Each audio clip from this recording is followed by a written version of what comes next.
In this video, we're going to be taking a look at the Purchase Requisition module. First, click on Purchase and Purchase Requisition. Here you can see a list of your previous Purchase Requisition entries along with their details. And if you would like to add a new entry, all you have to do is just click on Add New Item over here. Once you do so, you'll be brought to the Purchase Requisition Add page where you will have to fill in the information regarding this entry. So let's begin by entering the supplier. To search for an existing supplier that already has an entry in your system, all you have to do is just type in their name or code in this field over here and click on Lookup. If you would like to create a new supplier entry, however, you can click on New Supplier over here.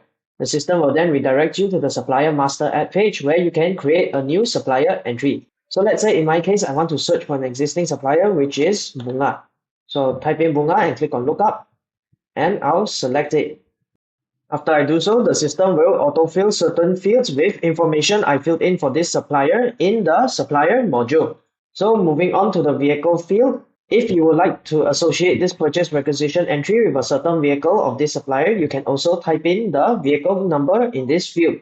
Just like supplier, if you would like to create a new vehicle entry for this purchase requisition, you can click on New Vehicle over here.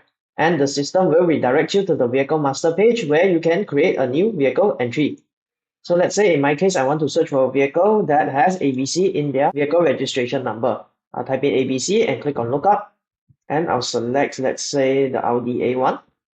And the system will fill in the vehicle in this field. So after you're done filling in everything in this section over here, we'll move on to the next section, which is the item section.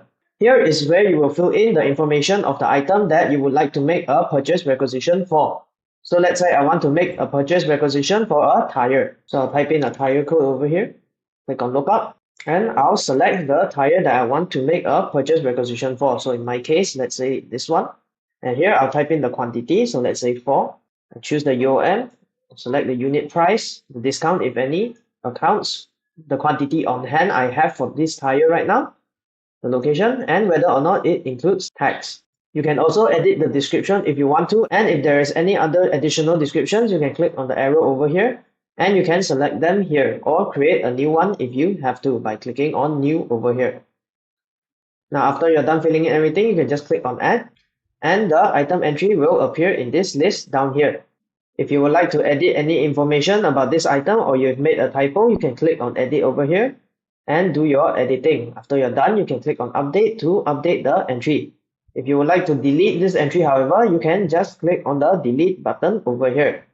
Additionally, just like the supplier entry and vehicle entry up here, if you want to create a new inventory entry for this purchase requisition, you can click on New Inventory. The system will then redirect you to the Stock Master Add page where you can add a new inventory entry. Now after you're done here in this item section, you can go to the shipping info tab and fill in the shipping info such as the requisition delivery date, the delivery time, and the delivery remark. Now moving on to the section down here. Here the system will automatically calculate the total of this purchase requisition along with item discounts if any. And after you're done filling in all details about this purchase requisition, you can click on Save down here. Or if you would like to print out this purchase requisition instead, you can also click on Print. Keep in mind that both Save and Print will save this purchase requisition entry. If you would like to discard this entry, however, you can click on Exit. For now, I'll click on Save. And as you can see, my purchase requisition entry has appeared in the system. Now, let's say you have made a typo when creating this entry. Maybe you would like to update some information or you would like to correct some information. You can find the PR number of the purchase requisition entry that you would like to edit and click on the PR number. Doing so will bring you to the purchase requisition edit page where you can do your updating. So after you're done editing your purchase requisition entry, you can click on Save to save your changes. Moving on, if you would like to print your entries, you can also click on the Print button over here. Just find the purchase requisition entry that you want to print and click on Print. The system will then bring you to the printing page where you can print out your purchase requisition entry.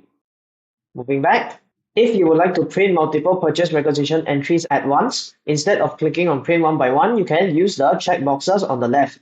So after selecting the purchase requisitions that you want to print, you can click on Print Purchase Requisition up here.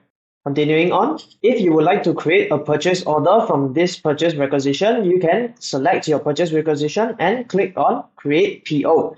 Doing so will convert this purchase requisition entry into a purchase order entry. If you would like to learn more about what happens next in the purchase order module, you can refer to the purchase order video. Now that we're done with the functions in the list, let's move on to the two search bars up here.